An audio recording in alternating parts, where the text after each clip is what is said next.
Phumelela Gaming and Leisure has posted a 26% rise in headline earnings per share to 114 cents, and group income rose 8%. Joining us now, we unpack the numbers further, is company CEO Riaan du Plessis. Morning, Riaan.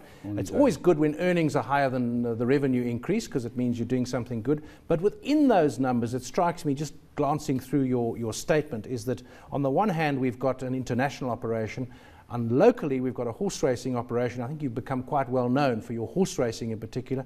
But there are problems here, and you've got to do something about those.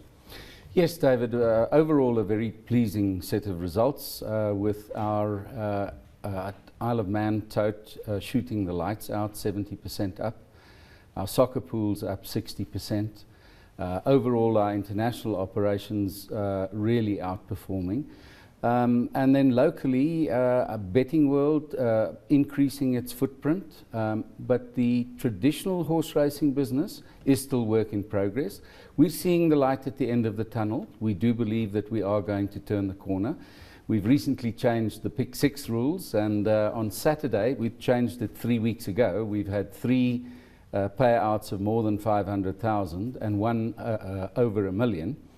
And on Saturday at the Vaal, which is most certainly not our most popular racecourse in South Africa, we had a Pick 6 pool of 5.3 million versus the July pool of last year of 4.5 million. Is it possible to explain that in the short time available? Because one thinks of the old, I mean, horse racing was the only form of gambling available legally in South Africa for many years. Then you got the so-called homelands with their casinos, so that took the pool a bit. But you had the jackpots, you had the Pick 6s, the swingers, the trifectas, and all those combinations.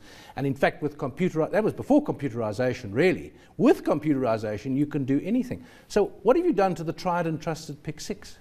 Well, we've taken couplings away, so we've made the bet more difficult to... Coupling is where the horse is trained, 2 horses trained by the same trainer. Yes, so it's more difficult to get it. And what we're seeing is a clear trend to people wanting to bet into a small denomination into a large pool.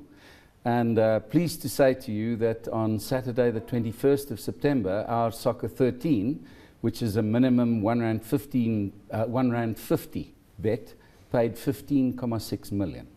So that's the trend. I'd love to talk about all the details, but we have to go back to the numbers a bit. Locally, you had a loss, and your revenue was down, the tote revenue was down, decline in local horse racing generally. Some courses have closed. I think there are 2 operators now in the country.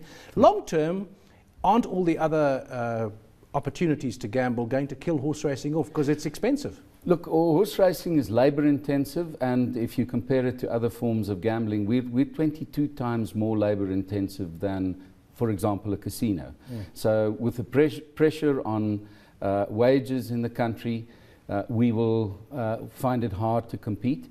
We're in talks with government, we're in talks with the bookmakers, with a view to saying, look, it's an important employer in the country. How many people does it employ? Well, 17,000 directly and an infinite number indirectly. I mean, just take an event like the Durban July or the J&B Met or our Sansui Summer Cup, and you look at how many people are employed to put together that event. They're not employed full-time, but they're employed, you know, we get Gold Circle gets 50,000 people on the July day.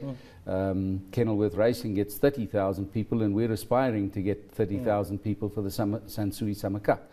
So all of the people attendant to that event, you need to take into account. What could government do? Reduce taxes? Well, I think a government could level the playing field. We don't want all governments are starved of revenues, so our petition to government is to say, just level the playing field. If somebody is more labor, we're all in sin businesses, so if you're more labor intensive, at least weight the taxes in favor of those who employ more people and penalize those who don't. That's a simple... well, I suppose gambling or horse racing would certainly come out on top with that. Just talking about your international operation, I remember speaking to one of your colleagues about the company some time ago, and this fascinating thing where you can pick up a horse race through the day, 24/7, because you guys will pick up a race in the East, then you'll go to Asia, and then you'll come to Africa and the US. So there's an opportunity all the time. Is that model still working? Yes, very much so, David. Our Isle of Man joint venture with Tabcorp in Australia We are now down 20 seconds a day, so we take bets on over more than 300 race courses right around the clock. And that's where we earn 72% earnings increase. You mentioned costs going up. Where do those costs come from for this business? Our costs are mainly labour, salaries and wages. And have you had issues, strikes, above inflation wage increases? We've been fortunate in our labour relations. I might add another cost that also increases is your cost of television production. We've recently had to upgrade all of our equipment to 16:9, and within the next 12 to 18 months we have to move to high definition, which I'm sure you will know is incredibly expensive. Yeah, and horse racing does look good on it, so you need to do it. Well, thanks to Riaan du Plessis, who is the Chief Executive of Phumelela.